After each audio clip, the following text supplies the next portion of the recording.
Hello and welcome to Mbc Exclusive. Our guest this week is the Executive Director of Malawi Local Government Association, MALGA, Hadrod Zerum Kandawire. You're with me, Kumbuka Nipiri. Welcome to the program. Thank you very much for your Kumbuka. Now, we've seen some strides as regards the CDF. How do you react to these recent strides? No, so far there's a progress. There's a progress in the sense that for now we have got guidelines in place.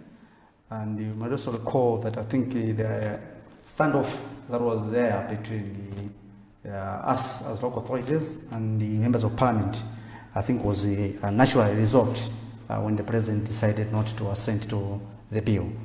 So I think so far we are on that track. People there out there are excited, waiting for this landmark fiscal devolution.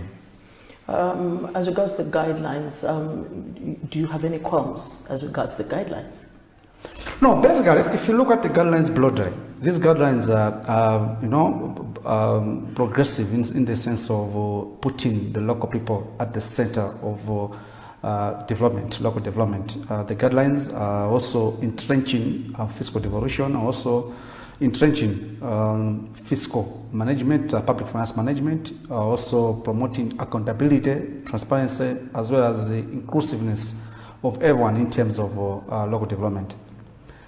However, we have also noted that much as the guidelines broadly are progressive, but there are also other areas that have not fully complied with the High Court decision that was delivered in the case of the legislative trustees of the Malawi Local Government Association and the Attorney General.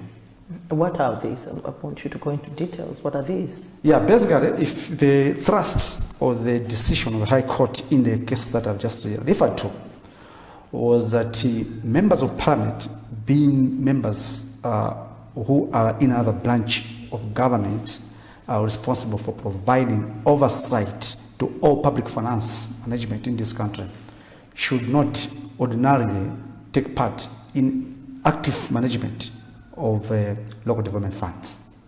That was the essence, right, of the decision. However, if you look into the guidelines, they're still maintaining a member of parliament. Of course, now at local level, at the community level, dropping MP from the council level to be a member of the area development committee, to be a member of Consortium Development Committee, not just being members, but also to take part in prioritization of projects, consolidation of projects, and even signing of project identification forms. You have a problem with that?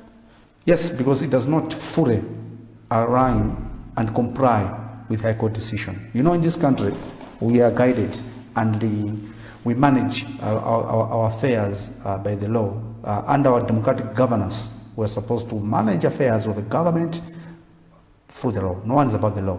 So essentially, what everybody must do is to comply with what the court has determined. But the guidelines were not put together by the MPs themselves. They also find themselves within the guidelines. So who is to blame in this game? Yeah, we're not blaming members of parliament per se. I think that's why we sued the Attorney General in the first place. We did not sue members of parliament. We sued the Attorney General because the Attorney General, being the chief advisor to the government, is the one who's supposed to provide legal advice to such kind of documents to ensure that they follow all the the architecture of the laws in this country, including High Court or Supreme Court decisions. Now, I believe you're now a satisfied man, having seen that the cause that you were fighting for, finally, you claimed that it ended naturally. Are you satisfied? Which cause is that? That the MPs should be completely excluded from the CDF. Let me enlighten some of the viewers, and possibly also just to make a bit of correction. We do not say members of parliament should be completely out of CDF. I think that would be fundamental wrong. What we argued in that case is that let members of parliament be confined to what the constitution prescribes them to be doing. That's providing oversight. So even in the CDF, we expect members of parliament to provide oversight, all right? As to what stages and to what extent will that oversight be provided, then now we expect the guidelines to properly identify that. But as to regarding to the other part of the question, to say, are we satisfied that with the outcome of the High Court decision and also the President's decision not to ascend the bill? Yes, we are. And once again, we are very grateful to the President for standing with the rule of law, because that bill, if it were to be enacted into the law, would have eroded all the gains that we have made in this country in terms of democratic governance, rule of law, separation of powers, as well as the gains that we have attained so far in terms of decentralization. Let's get back to the issue of the guidelines and the procedures that currently now the committees, the councils are actually putting together procedures on how to proceed with the CDF. What role are you playing as Malga in this process?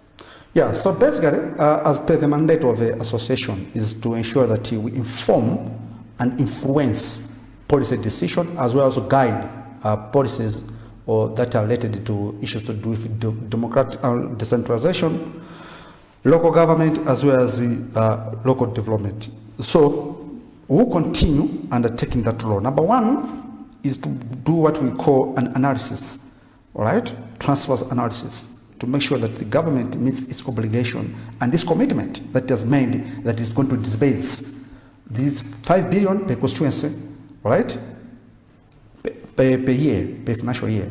So we have to make sure that the Treasury is living up or is helping the President to attain this commitment. But the President is at State House. The people who transfer the funds are at Capitol Hill, right? So we have to make sure that at Capitol Hill there's full commitment to support the President's cause. So what we do and what we continue to do is to undertake quarterly analysis to analyze how much has been disbursed and how much was planned, what are the gaps, and also to continue undertaking policy research to ensure that we come up with policy options and evidence, generating evidence to inform decision making and how best we can improve management of CDF. And in addition to this, we'll be undertaking, as per our mandate, capacity building, complementing other interventions that the government has already aligned in terms of capacitating our members, local authorities, both political and technical, to strategically position them to effectively discharge their mandate, both as members of the council's governance arm as well as implementation arm, the technical arm. How do you rate the capacity of district councils to manage the fund? District councils only or local authorities? You can sum it all up. Fine. If you would have a look at the local authorities assessment report, LAPA, which is the scientific evidence, all right? I think that would be a good reference point, because otherwise I'll be speculating if I were to use my own imagination, right? But if you look at the local authorities assessment report, LAPA, which is scientific a document undertaken by independent assessors, right? You would note that local authorities are improving. All of them, much as LAPA in the past 5 years has been confined to the district councils, but even from the local, from the urban councils as well, you can clearly note that they're improving in a number of areas, both in terms of public finance management, program, project execution, service delivery, as well as the governance, right? But we should not lose oversight that there's still some gaps that are there, and we acknowledge there's still gaps that have to be addressed going forward. Well, one of the issues that was being pointed out as regards CDF and involvement of members of parliament was that of corruption. How sure can Malawians be that this time around, as we are using local councils, there will not be any room for corruption? First of all, I will also urge Malawians that have to be vigilant, they have to be agile. This is the money. If this CDF collapses because possibly the money has not been properly used, the first people who have to take the blame are the people at the local level, because they've been given a huge and meaningful right responsibility in the guidelines to ensure that the funds are used for the intended purpose. The projects that are being implemented are of high quality, all right? So the first thing is we Malawians should not be passive citizens. We have to be active citizens. And the guidelines are promoting active citizenship. For first time, we have got 2 layers of committees. We have got ADCs, Area Development Committees, who will be involved. We have now constituency development committees as well, chaired by a retired civil servant. All right? So the government has made deliberate steps to ensure that it promotes accountability and transparency. And even the guidelines, the role of civil society, all right? A very active and important watchdog has also been clearly defined and assigned. So from the civil society, from the citizens, all right, from these committees, if they do not execute their mandate properly, then they shouldn't expect that we'll have the desired results that all of us would like to see. So they have to be active citizenship. And then in addition to that, I would also like to possibly reiterate what possibly our Minister of Local Government has said before, that if the Minister of Local Government itself will be very agile in this.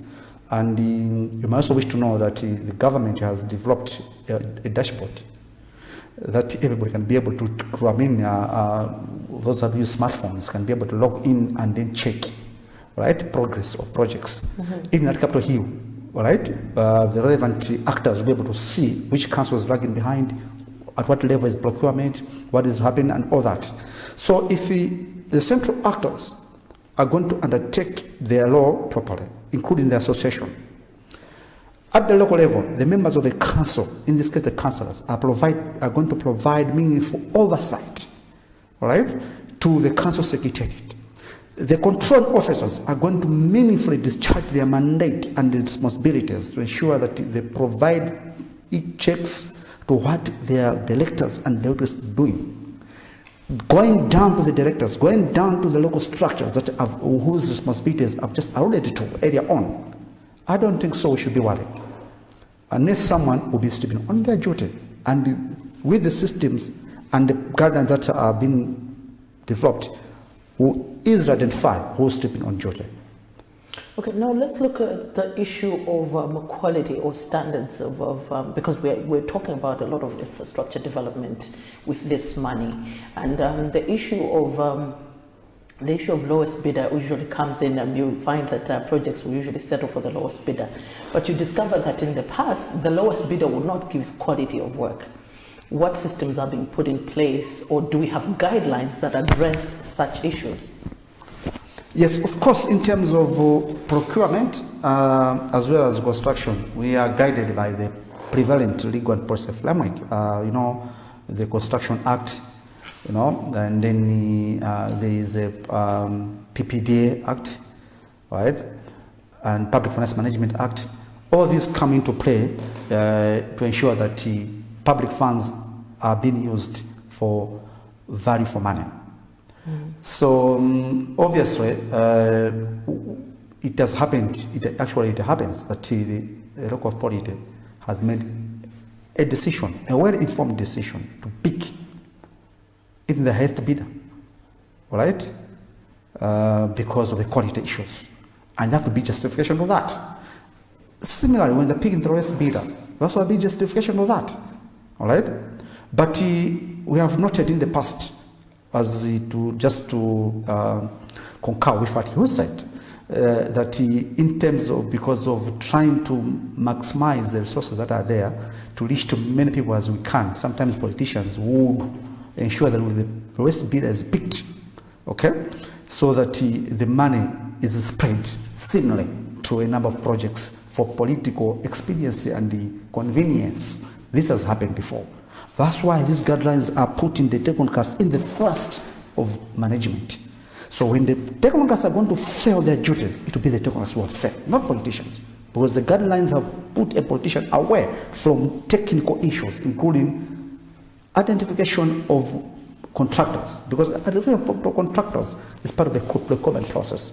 And the politicians are not in any way involved in procurement process. I want us to go back to the issue of members of parliament. And first issue is, do you think it is right to completely leave out I really didn't get the response that I wanted. Is it right to not have the participation of a member of parliament whose the constituency are in his area?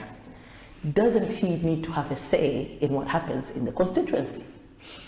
I don't understand when you say you want to leave member of parliament completely out of the CDF. Because you've argued that they should not be, the court outcome said they should not be part of the committees.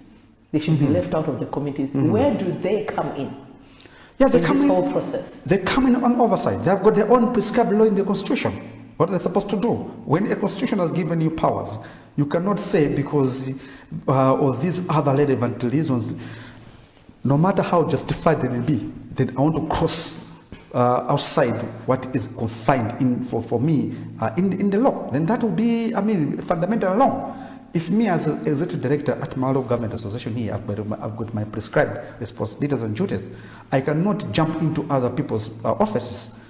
Beyond what has been given to me to do. I cannot go into the office of accountant and start writing checks because I'm the executive director. No, my duty is to provide oversight. What checks have been written there, but not to go there and start writing vouchers. Similarly, in this case, members of parliament have the duty is to appropriate the funds at the national level, and just appropriating, they're taking part in CDF. After appropriating, they're supposed to provide oversight, right, through the relevant committees that are responsible for this. We'll talk of Public Accounts Committee, right? There's the Local Authorities Committee and other committees that might be of relevant to management of public funds. And at the local level themselves, they also provide oversight, right, through monitoring, right? Monitoring of projects, go and check, all right? Okay, but not taking part in active identification and prioritization of projects, because our fear is, in the process of allowing that, some members of parliament might use the political muscles to eclipse, all right, to overshadow the voices of ordinary people, to ensure that their choices or their priorities, all right, should be the projects that have to be identified, all right. Their preferred projects who have got political connotations should be identified and implemented, all right. So, in the end of the day, you overshadow the voice and the interests and priorities of the ordinary people. And in doing that, we are shying away from the core principles of decentralization and local development. Okay? So this is what is thrust of our argument. And it sits well with the High Court decision on the same. Second question on this was, how sure are we, or how sure should Malawians be that the fight that the members of parliament had put up on this issue, how sure are we there would not be any sabotage coming from them in meddling in other ways with the current decision? Why should they sabotage it? There are several ways of skinning a cat. Yeah, but why should they sabotage their own development fund? Because they're not involved. In what way? You think they're happy with not being involved in this? In what way? In what way? Because they're not directly involved. As you said, that the court judgment said they should not be in these committees. And when they're completely not involved, as, yes, you've argued that they have another role to play in the same, but would there not be any opportunity for them to sabotage? As I was speaking today, members of parliament have taken an active part, right? In most cases, more than the ordinary citizens, in prioritization, consolidation of CDF projects, okay? Which we have problems with as of today, okay? Going forward, right? Going forward as an association and opposition, which remains, is that we need this to be clear, right? Collected, so that we align with a quite good decision, okay?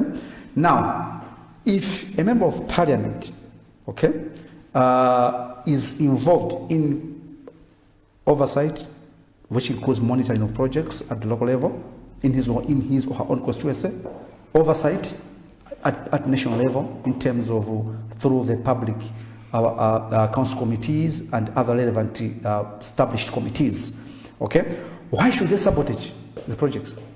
Unless then they have other reasons that possibly are not known to the public or to us But otherwise, I don't expect any reasonable politician or a reasonable member of parliament to sublet simply because they're not involved in active prioritization of projects. Then I think there's a problem.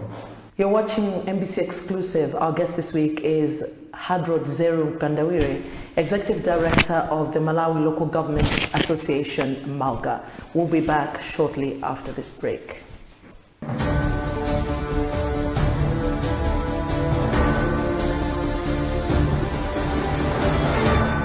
Welcome back to Mbc Exclusive. Our guest in this program is the Executive Director of the Malawi Local Government Association, Hadrod Zerum Kandawire. Now, Mr. Kandawire, there's this issue where we find that a non-performing DC or official, local government official, is transferred from Sanje, for instance, because they're not performing, and they're transferred to Karonga. How do you look at this when it comes to growth or performance of a council? Are we not transferring the problem from one area to another? And how do you get involved in this? Yeah, possibly it might be speculative to say that possibly officers in the local authorities or local government of service are transferred from one council to another, possibly because in other councils have not well performed. That it might be speculative, or it must also be subjective. Of course, we know it has happened before that possibly because a particular district commissioner or director at Council A is particularly good in a particular area, is required to go and address a problem that exists in a Council B. That has happened, and that is under local government service is allowable.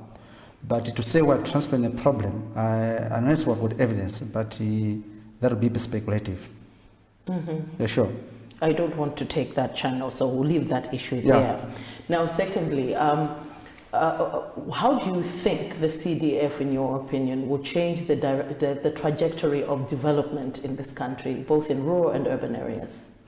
Yeah, so basically, the central feature of the decentralization is the local level emancipation in terms of development. Local level people should be able to identify the projects and priorities, and that will have to be funded as per provisions of Section 150 of the Constitution of the Republic of Malawi. So what has been lacking all along is the financing part. The local level people have been able to identify their projects, aggregated into a document, a blueprint, with what we call a district development plan for district councils and or urban development plan for urban councils. But what has been happening is that that blueprint, when it is costed, all right, we found out that only maybe 5% of the identified projects are being funded, and that has been defranchising the local people, and to the extent that they could not see the importance, all right, the significance of local governments or decentralization. So this CDF, reformed CDF, comes in to address this gap.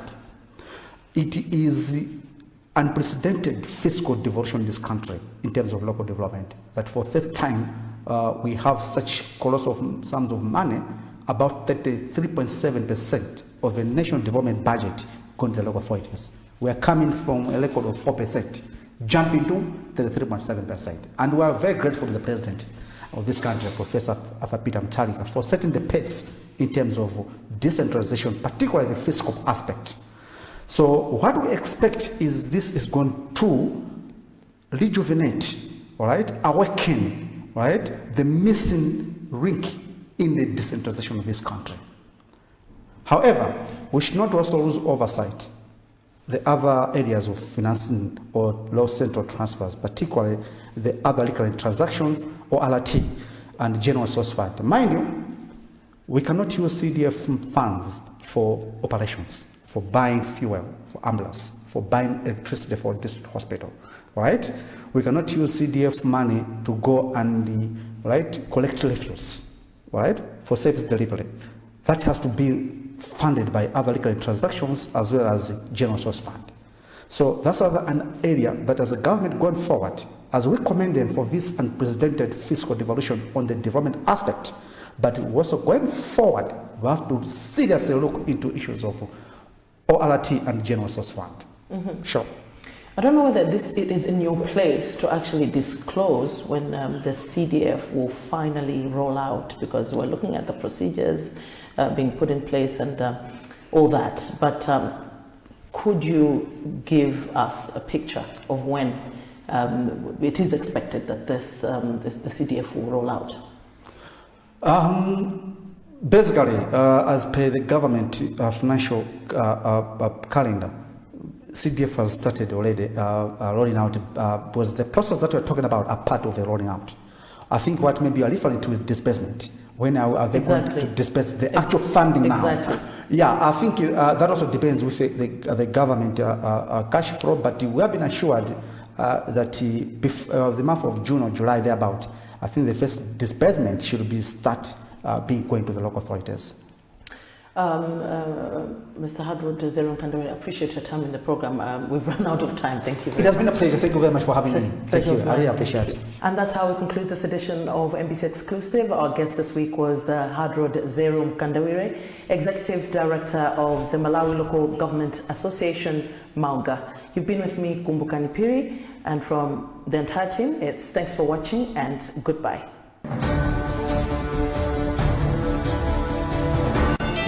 Awa ndi alimi awiri a tomato omwe minda